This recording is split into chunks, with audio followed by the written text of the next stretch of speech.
وهاي ما شاء الله هذا القفص كملناه كله، صبيناه داير دايرة من الخارج وذبحناه من الداخل. هاي الأرضية شوف اخوان،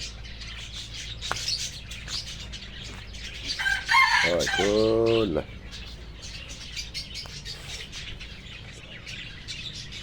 وخلينا المشاذب مالت الطيور هاي تقف عليها.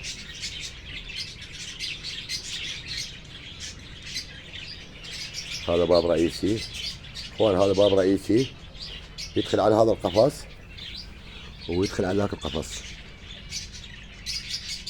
يعني يدخل من هنا طبعا ذاك القفص. بالنسبة للأكل مال الأكل سوينا لهم كل خانة، هذا مثل 1 2 3 4 وذاك الصغير الخامس. هذا الكبير همتين مثل هذا مسوي ندخل على طيور على مود ليش؟ على مود ما تطير الطيور من الطب ما تطير. هذا نخبقيه فارغ نخلي بيه فشي يعني ما يطير. اخوان هاي من هنا نطلع الأكل، هاي باب صغير نطلع الأكل ونسده. هذا كذلك، هذا الثاني، هذا فقط للأكل.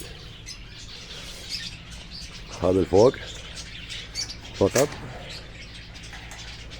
للأكل. ليش انا نخليه الشباب صغير على مود الطيور نسيطر عليها اخوان، على مود من نعطي الأكل نسيطر عليها. هذا باب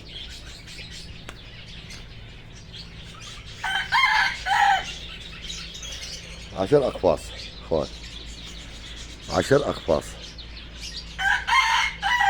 هذا الباب يطب على قفصين، على هذا وعلى هذا. ها طول الفوق اذا نريد نشوف مثل ما قلنا لكم، هاي مسوي من هنا سلايد نرفع هاي الخشبه اللي فوق نصعد لي فوق. هذا نخلي به هنا مال سمان الجو، سمان بوبايت سمان كاليفورنيا، هذا الجو نخلي به. وهذا الفوق نخليه معاقيف مناقير يعني مثل روزيلا وبراكيت ودره،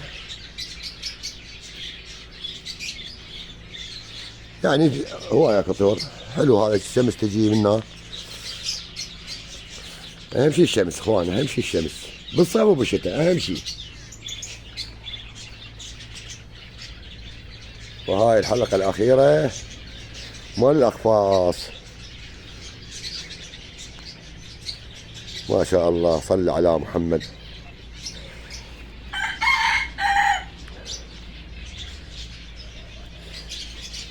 احنا مسوين فيديوهات من البداية للنهاية.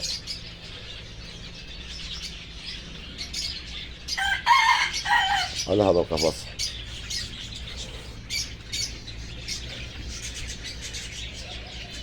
تحياتي للجميع.